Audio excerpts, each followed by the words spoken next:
Ay, magandang araw po sa inyo. Isang mapagpalang umaga po. Ito po, may pasabog po si Senator Rodante Marcoleta at maraming mapapahiya. No? Mga vlogger, kung sino-sino dyan mga media at mga senador, yung mga congressman dyan na bumabati ko sa Senator Marcoleta, di umano, kinakampihan daw mga diskaya o ngayon, sabay-sabay kayo mapapahiya. No? Sabi ko nga sa inyo magkaroon ng isang conference, magkaroon ng isang maginoong debate, doon sa Luneta, magsama-sama, haharap ako didebatehan tayo sa katwiran Di ba? Patutunayan ko, si Senator Rodante Marcoleta, walang kinikilingan. Huwag nyo tong itulad sa inyo, sabi, nakatanggap daw ng pera, kesyo ganito daw. Yan kasi, nasanay kayo sa relihiyon nyo na, ayokong sabihin kung sino, pero malapagano. Bakit? Yung relihiyon ni Senator, hindi kayang tumbasan yung disiplina tulad ng na tinanggap nyo. Kung kayo, pinaloko-loko nyo, pag sinabing bawal ang korupsyon, ginagawa nyo, etong si Senator Marcoleta, walang ganyan. Wala kasi kayo niyan Hindi nyo alam yung mga bagay na yan. Sasabihin ko sa inyo, hindi nyo alam yung mga bagay na yan. Di ba? O ito, maiba tayo. No, naisingit ko lang yan. Etong sinasabi ko niyan, para dun yan sa mga basher na hindi naman lagi trolls Pati mga politiko, basher ni Senator Marcoleta nagsasalita. No? Kung magsalita kayo, humarap kayo. Kausapin niyo si Senator Marcoleta. Mag-ambag na lang kayo sa ginagawang investigasyon. No? Kesyo daw diskaya, ganyan. Yung diskaya, binayaran daw si Marcoleta. Yung matandang gurang na yung kapatid ng senador dyan na dalawa, putak ng putak doon sa Facebook. No? Na kesyo daw si Marcoleta, marami nakakaaway, bakit kayo? Ilan na nakaaway nyo kaysa sa nakaaway ng Senator Marcoleta? Maraming galit sa inyo. Nagtatago lang kasi kayo dun sa sinasabing tumutulong kayo sa pamilya. Pero sa totoo lang, marami din kayong pamilyang nasasaktan sa mga pinagsasabi nyo. Eto, tatalakayin natin ngayon. Nako, lumabag pala itong si School Bukol doon sa batas na akala niya siguro tama yun. Nagkonsulta pa ata kay kay Sir Remulla. Kay Sir Remulla siguro, mamaya pag-uusapan natin 'yan, no? Ang daming napaya dito, no? Yari ka ngayon, School Bukol, no? Mukhang aalis yata sa SP to. Mukhang aalisin sa SP. Bakit? May paganto-ganto pa, pamiri-merienda pa sila ito. Nakita niyo 'tong picture na to? Ayan, nasa baba. Ito, nasa baba. Kita niyo yan? May paganyan-ganyan man pa ng picture nila. Merienda sila, yan. Yan ang sinasabi ko sa inyo. Majority to, majority black to. Yan ang pinagmamalaki nilang majority. Maganda sa paningin, nagkakaisa sila.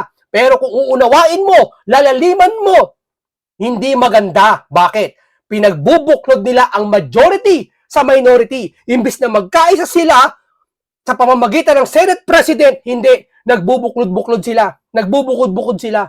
Bakit nila ginagawa yon? Tanong ng tao yan. Imagine, mamerenda kayo. Si Senator Marcoleta ba ginawa yan? Tanong ko sa iyo, School Bukol, bakit mo ginagawa ngayon yan? Kung talagang para kayo sa tao, ba't yung pinagbubukod-bukod yung tao? Pinagbubukod-bukod yung minority, majority. Hindi porket majority black kayo, bubukod-bukodin mo na yung minority black. Hindi maganda po yan, sir. Tama, mali. Sino dito? Taas ang kamay. Tama, mali. Tututol, ayaw ng kapayapaan nun. Di ba? Panoorin po natin si Senator Marcoleta talagang, bukan, alam mo, pag isa lang, nakakapikon ang ugali. Pag ang taong bayan sa September 21, lalabas daw sila, rally. Makikita ng buong Pilipinas, buong mundo, ang magaganap na rally. No? Marami dyan nakakampin mo ngayon, nasa majority, mag-iisip-isip na. Bakit ka mo? Dahil alam nila sa susunod na eleksyon, baka di sila manalo Ang gagawin yan, bibitiw sa pagiging majority ang baka sumama sa minority at tanggalin ka bilang SP. Di ba? Tingnan mo, nagbimerenda. Pinakita pa, sarap ng merenda habang, anong sabi doon? Ang sabi, sarap doon ng merenda habang, sinabi, wala na. Mamaya, pakinggan natin to. Ang tinatanong ko po sa ating Senate President, naging kondisyon naman ang pagpapahiram niya yung madalian at ligtas na pagbabalik kay Bryce Hernandez pagkatapos ng hearing. So tinatanong ko lang naman po siya, bakit naman nanatili siya sa custodial center ng Camp Crame? Ang sagot po niya, alam na rin po ninyo, yun ay request ng Speaker ng House of Representatives. Na sa tingin po namin ay hindi naman yata tama sapagkat ang legal custody nga ay sa Senate. Sabi ko ay mukhang may sablay doon sapagkat una, yung kondisyon na ibinigay mo hindi tinupad. Mm. Pangalawa, kapag ka yun ay pinanatili mo sa Quezon City, sangayon na rin sa kanyang declaration, Mm. natatakot siya na pag ibinalik siya sa Senado, manganganib ang buhay niya. Parang binibigyan natin ng credence. Mm. Parang pinaniwalaan natin siya. Mm. Sa mga tweet, pagka siya ay nagsasalita rito sa Senado, parang hindi siya pinaniniwalaan. Pag nagsalita siya sa House of Representatives, tiwalang-tiwala ng kanyang sinasabi, puro totoo. Samantalang, puro sa kasinungalingan din naman ang kanyang sinabi. Puro kasinungalingan ang sinasabi ni Bryce dito. Ganon din si Diskaya. Tapos sasabihan nyo si Senator Marcoleta, kinakampihan, kinakatigan si Diskaya. Mag-isip-isip ka nga kayo, pati si School Bukol. Mag-isip-isip nga kayo sa pinagsasabi nyo. Ha? Samantalang yung Bryce, sige, ikumpara natin. Sige, parehas na sisinungaling. May gusto lang kayong hindi palitawin. Ano mas matindi? O ito, ipalagay natin si Senator Marcoleta parang kinakampihan si Diskaya. Ano mas matindi? Ha? Yung palagay nyo parang kinakampihan si Diskaya? O yung binanggit ni Diskaya na pinangalanan na ni patawag, ni tanungin, hindi nyo ginagawa? Ano mas matindi? Hindi nyo pinapatawag si Bonjing, hindi nyo pinapatawag yung isa.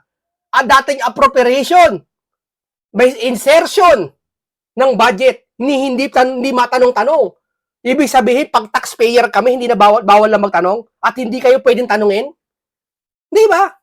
Sa mga nagsasabi po ay ako'y relax lang po ako. Style ko lang po yan sa pakikipagtanghal. Di ba? Makikita nyo sa akin, nagra-rhymes pa minsan ako. Di ba? O ganyan tayo kay brutal. Di ba? At nung kami magkaroon nga ng konting huddle nung bumaba siya sa session hall, sinabi ko sa kanya, Mr. President, dapat naman sana nakonsulta mo naman ako kung siya ay tuluyan mong ilalagak sa pangangalaga ng custodial center ng Quezon City. Eh bakit ko naman gagawin? Sabi niya, ako naman ang Senate President. Nakalimutan po niya na meron po tayong tuntunin sa Blue Ribbon Committee. Ito po ay nasa Article 6, Section 6, Paragraph C ng rules ng Blue Ribbon Committee. Kailangan po malaman ninyo. Ang sinasabi po ron, yung witness na cited in contempt may be ordered to be detained in such a place as may be designated by the committee alone.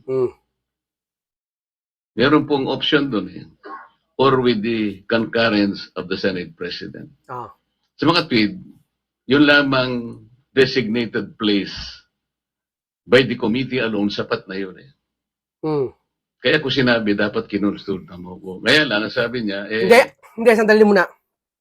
Merong isang post yan, sabi niya, bakit daw bakit daw si Senator Marcoleta, sabi ni School Bukol yata to alam ko sa kanya to galing tandaan nyo na lang, kasi may naman kayo sa social media, di ba? Sinabi niya, na bakit daw hindi kausapin siya ng personal ni Senator Marcoleta. Nagpa-news, doon pa pumunta pa sa Net 25, parang gusto palitawin. Bakit? Ito nga ginawa mo, hindi mo kinonsulta si Senator Marcoleta. Yung panahon na yun, blue ribbon pa siya noon.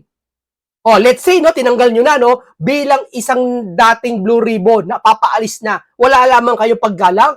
Ngayon, nagsalita si Senator Marcoleta yung nakaraan, humihingi kayo ng trabaho lang, walang personalan, kayo nga ang namersonal. Sige nga. Tapos yung mga kampi-kampi, Marcoleta, nabigyan ng pera, nabigyan ng ganito, nasanay kasi kayo sa kinalakihan nyo o anumang sinalihan yung organisasyon o anumang sinahilan yung paniniwala na hindi nyo sinampalatayanan. Di ba? napalitan ka na Bakit pa kita kukonsultahin? Hindi po Nung kinumit niya sa Quezon City Custodial Center, na-monitor ko sa bilyonaryo at sa ibang mga pahayagan, Inquirer, mga 2:15, 1:30 to 2:15 p.m. ang nakalagay sa mga dyaryo. For the record, nung ako po napalitan is about 5:24 in the afternoon. So ako pa rin ang chairman. Po kasama doon yung restitution na kanyang binabanggit na magbabalik ka pa ng kung ano-ano sa gobyerno. Unang-una po, nasa pag-iimbestiga pa lang po tayo Kanino kukunin at paano i-determine yung halaga na ibabalik ng mga diskaya kung sakasakali? Ito sinasabi natin, nasa pag-iimbestiga pa lang si Senator Marcoleta eh. Tinanggal nyo na. Nung tanggalin si Senator Marcoleta, wala nang karapatan. Tapos hinusgahan nyo na. Ano pang husga? Nabayaran daw ng diskaya. Ito daw ang diskaya. Nabulungan daw. Naiba ang dipidipit. Ba't di nyo pinatapos? Sabi ko nga nakaraan eh, walang pinagkaiba yan. Doon, halimbawa, pupunta ka sa isang lugar. Pupunta ako sa Quezon City. Halimbawa, pupunta ako sa Quezon City. Ang gagawin sa Quezon City, bibili ng appliances. Tama? Ang ginawa ng mga bugok, pinigilan yung bibili ng appliances. Huwag ka na umalis. Oh, hindi na umalis. Hindi tinanggal na eh. Tapos, nung hindi na umalis, sinabihan, kaya ka namin pinigilan kasi pag pupunta ka sa Quezon City, doon mamamasyal ka lang. Eh doon may gagawin kang masama. Eh doon may pagbibenta kang kakaibang masama. Hinusgahan nyo na, hindi pa naman nangyayari. Haka-haka nyo lang. Yung pala, pupunta sa Quezon City para magbenta lang naman. Eh ganito rin si Senator Marcoleta. Kung pinagpatuloy nyo bilang Blue Ribbon Committee, iimbestigahan niya maski ang mga Duterte. Kaso, nauna na kayo, hindi ikaan niya, mga Duterte, hindi binabanggit ni Marcoleta, nung binanggit, sinungaling ka, school bukol. Kaya hindi ka pinagsalita na aktong magsasalita ka na dun sa Duterte sinasabi mo dahil time ka na. Wala ka na sa limitasyon. Alam mo naman si Senator Marcoleta, nagkasagutan niya sila ng ibang senador. Wala po sa tuntunin ng batas. Ang ilan po sa mga requirements kung bakit ka magko-qualify sa witness protection. Yun pong offense na kung saan kakailanganin ng testimony is a grave felony. Ito po kasi ay naharap nila dito kung sakasakali ay plunder. Pabigat So yan. grave po yun eh. Yung testimony po ay substantially corroborated in its material points. Sinasabi ng mga diskaya, meron po kami dokumento eh. Dapat sana tuntunin nila. Meron po kaming mga ledger. Hindi naman nila inahanap kung nasa ng mga ledgers. Dapat yun ang tanongin nila sa mga diskaya. Ang miyembro niya, siya o ang miyembro ng pamilya up to the second civil degree by consanguinity or affinity ay nasa threats, tinatakot. Maaari silang mamatay. Maaari silang puwersahin, takutin. Ito po yung mga requirements lang eh. At hindi siya law enforcement. Teka lang ha, yung binabasa ng Senator Marcoleta, hindi kanya yan. Sa mga hindi walang ganto, sa mga walang utak, pinapaunawa ko lang sa inyo ha, yung binabasa niya, hindi sa kanya yan. Batas yan na pinapaunawa sa inyo sa mga hindi nakakaintindi lalo. Sa Section 10 ay sinasabi rin ang walang ibang direct evidence na maglilink sa mga iba. Pero kakailanganin mo kanyang testimony. Isa sa requirement yun eh. Na sila ay they are not the most guilty. At hindi pa sila na-convict ng krimen involving moral turpitude. So makikita po rin nyo rito, yung restitution na sinasabi ng Secretary of Justice, na yun naman ang pinagbasihan ng Senate President, hindi po kasama sa requirements para lang ikaw ay makapag-apply under the Witness Protection Program. Bakit po bumaligtad ang Secretary of Justice? Ngayon po sinasabi ni Senate President, Siyempre, anong aasahan nyo dyan, Senator Marcoleta? Babaytad talaga yan. Bakit? Eh, mag-isa lang kayo eh. Inuubos na nila lahat eh. Ang pakiramdam nila, Duterte po kayo. Diba? Hindi nila alam, eto, ano to, kung ano yung tama, katulad ng sinabi niya nakaraan, nagkataon lang yung Duterte, mali yung ginawa sa kanila sa paghuli. Diba? Kaya pinagtanggol niya yun, yung tama, hindi yung Duterte. Ito mga to, hindi nakakaintindi itong mga to eh. Oo. Aabangan namin kayo, di bali? Aabangan namin kayo. Doon, sa akto, na kung saan, kayo naman nakaupot, nag-iimbestiga. Ha? Uusigin namin kayo. Ang una namin uusigin sa inyo, lagi namin paboritong binabanggit, tawagin nyo yung binanggit ng Diskaya. Wag lang yung binanggit ng Bryce. Tawagin nyo si Jinggoy. Bakit? Sangkot din siya, binanggit eh. Hindi siya sangkot. Allegation lang yon o ano. Tawagin siya, pakipagpaliwanag. Ganon din si Joel, tawagin din. Hagit sa lahat, ganon din ang Diskaya. Tawagin din si Romualdez at si Saldi. Pagpaliwanagin, hindi naman pagbibintangan. Pero kung kayo dumidepensa na huwag tawagin yon, mga kababayan, alam nyo na kung sino ang bias. At sino ang tuta. Di ba? Nagmamadali daw po ako na mabigyan sila ng witness protection program. Ayan. Yun po yun. Ito yung nagmamadali daw. Ipinapaunawa ng mga ito, lalo si School Bukol, na nagmamadali si Senator Marcoleta mabigyan yung diskaya. Ito naman mga estudyante ng School Bukol din na nagtapos dito sa School Bukol din si ano, na akala nila, porkit nagmamadali ang isang tao, may nilulutong isang bagay. Mahilig kasi kayo, nasanay kayo sa mga amo nyo na ganyan ang gawain, na paulit-ulit nyong binoboto. Sinasabi ng batas pag hiningi nila with their consent, sapagkat nanganganib ang buhay niya, hindi ka magmamadali. Ilalagay ko po ba sa kamay ko ang kaligtasan ng mag-asawa niyo? Sila po ay nagkusa, gumawa ng salaysay. At kung malalagay ang kanilang buhay sa alanganin, sa peligro, sa kamatayan, hindi ko hihintayin na dumating yun. Gagawin ko yung katungkulan ko sa ilalim ng batas. Kung sinasabi nila nagmamadali ako, maaaring nagmamadali ako sapagkat yun ang kailangan para sila'y mailigtas. Baka isipin ng mga to, ba't mo niligtas yung diskaya? Bakit nyo niligtas yung Bryce? Tanong ko sa inyo. Di ba? Parehas nagsalita itong mga to, hindi pinaniwalaan yung diskaya. Huwag nga kayong makulit. Yung pinipilit nyo talaga, pinipilit ng mga ibang vlogger na sila tama. Ha? Anya, pitatapan ni Marcoleta. Ngayon, si Ping naman ang Blue Ribbon Committee. Ha? Ang babakbakan namin, hindi si Ping. Ha? Dahil alam na namin, checkmate na namin yan eh. Dahil naging senador na yan, alam namin gagawin yan. Ang babakbakan namin, ha? Etong mga audience ni Ping na go Ping, mas matalino ka kaysa kay Marcoleta, mas magaling ka. Ang babakbakan namin kayo. Bakit? Ang bakbak sa pangangatwiran, ha? Bakit? Sinasabi nyo kay Marcoleta na siya may kinikilingan, aabangan din namin si Ping Lacson. Pag hindi niya pinatawag ang mga dapat tawagin, kayo ang kakatwiranan namin. Bakit yung ano nyo, hindi nyo pinatawag? Bakit si Martin hindi nyo pinatawag? Ha? Sinasabi nyo si Marcoleta, puro Duterte. Bakit kayo, puro Martin? Ikaw niya, wala kami sinasabi Martin. Wala rin naman sinasabi si Marcoleta ang Duterte. Obvious naman daw si Marcoleta. Di obvious naman din kayo. Tama, mali. Yeah? Sir, kaya niyo ba siya ini-apply sa protection program? Sa tingin niyo ba, ang nagsasabi ng totoo yung mag-asawang diskaya? Kasi may mga observation na parang selective ang kanya lang pinangalanan yung samantalang year 2016 pa, as early as 2016, nag-DDPWH projects na sila, pero parang wala siyang pinangalanan doon sa... Yung tanong mo kung pinaniwalaan ko, sinabi. That's beside the point. It's not for me to render judgment doon sa kanyang sworn statement. Iyon ang kanyang sworn statement.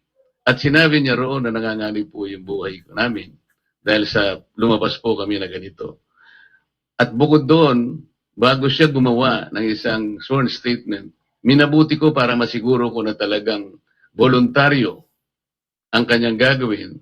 Sabi ko sa emissary niya, pasulatin mo siya sa akin kahit na handwritten note na talagang voluntaryo niyang gagawin at kung bakit niya gagawin yun. Ayan, no? Sumusunod sa batas si Marcoleta eh. Ito naman mga bugok na to, pinagdududahan si Senator Marcoleta, diniktahan sila diskaya. Ikaan niya, ganito gawin mo. Ganito lagay mo sa affidavit. Yan ang mga lumararo sa utak ng mga yan eh. Paano? Yung si School Bukol, nagbibigay ng idea. Ano binibigay ng idea? Mali pa. Hindi ko alam eh. Parang obserba ko, parang inedit yung affidavit eh.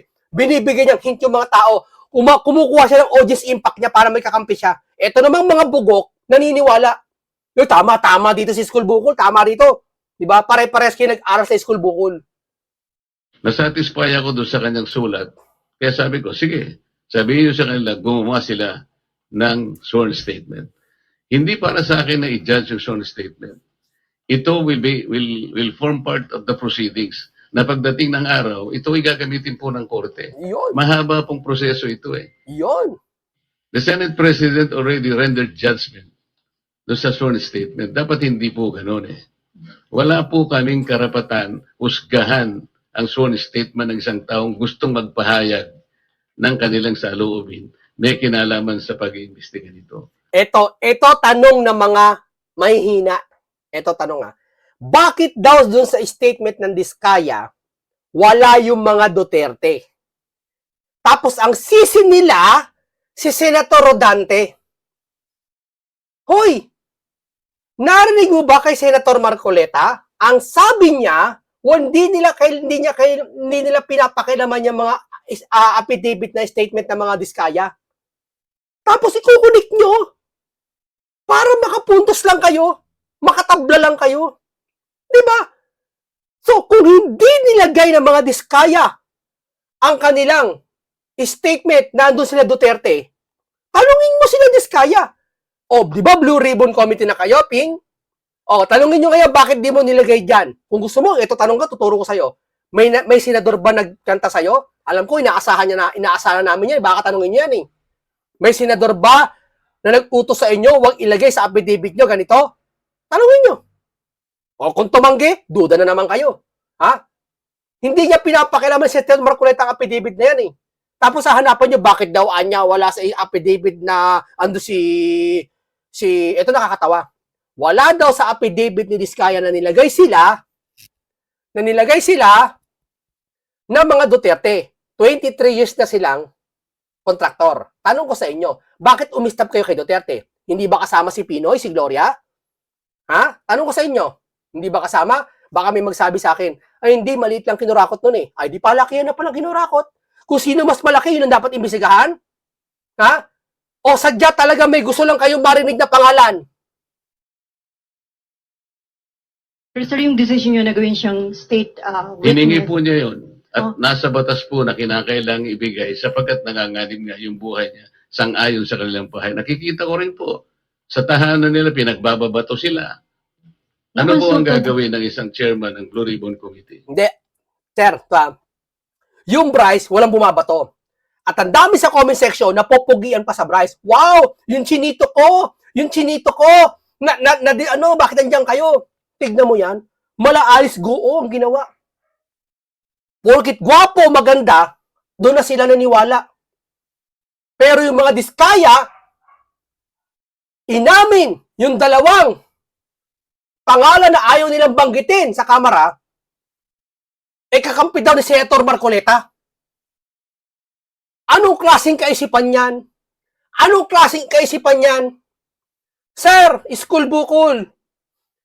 Kung kayo majority, wala kang kakayanan na pagkaisahin ang minority, bagkus pinagbubukod-bukod mo to.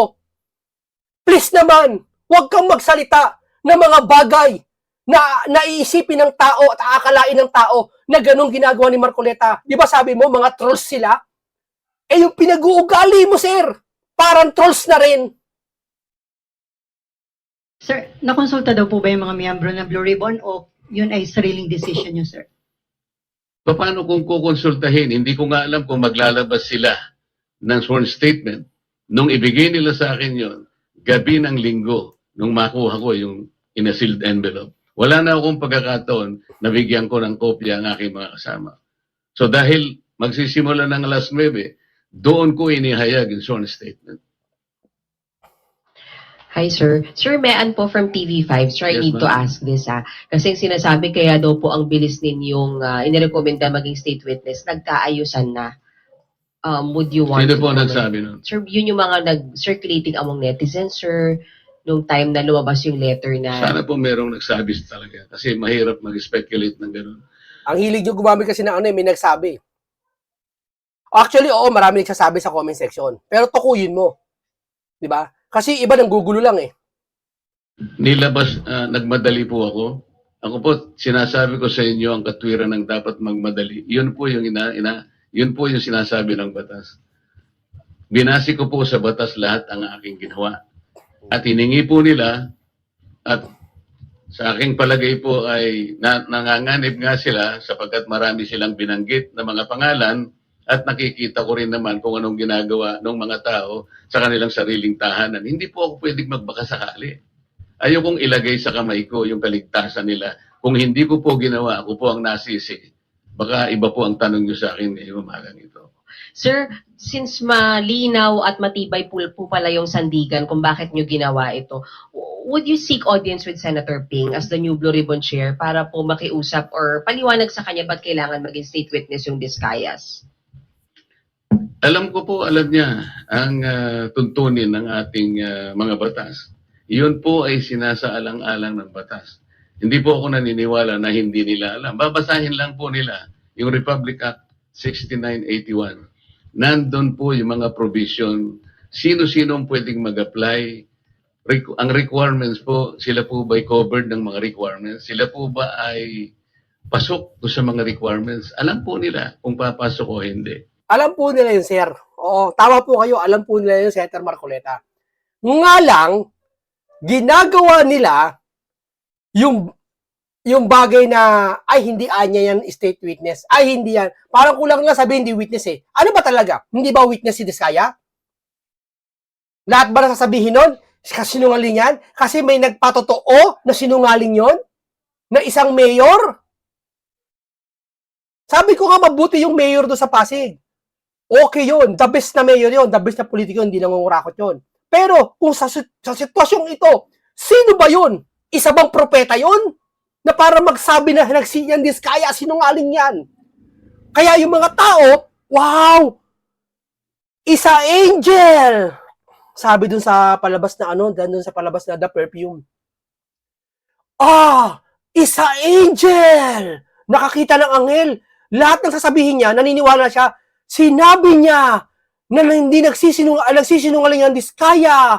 Kaya yung Diskaya, pag sinabi niya na ang pangalan niya ay Pacifico, baka yung iba hindi na maniwala na siya si Pacifico.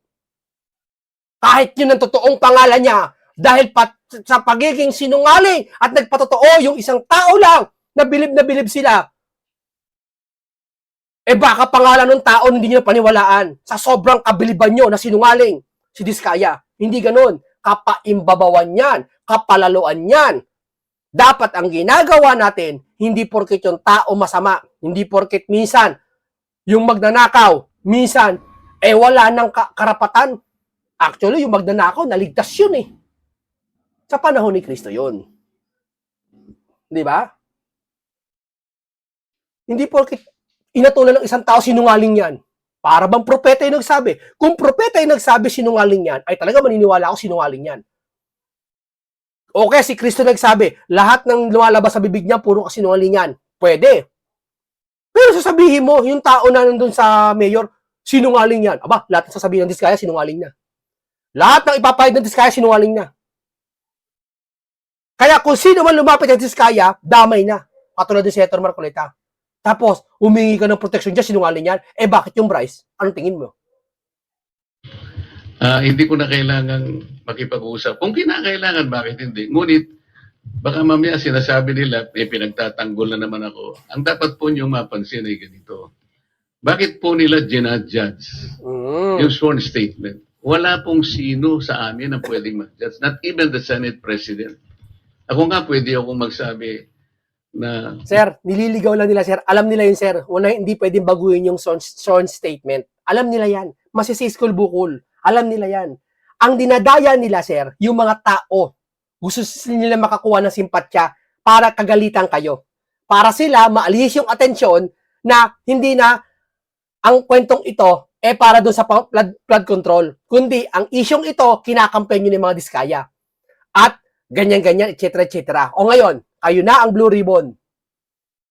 Titignan namin kung gaano kayo kagaling. Diba? O maraming salamat po sa inyo. Isa mapagpalang umaga po. Ito, style ko lang to ha. Hindi po ako, akala nyo baka galit ako ha. Hindi po, style ko lang po yun na gumaganong-ganong pa ako at nag-rhymes pa. Diba? Kaya sa inyo, lahat ng banat ko nag-rhymes. Diba? Style ko lang po yun. No? Mabuhay lahat kayo. No? Pati si Senator Rodante Marcoleta.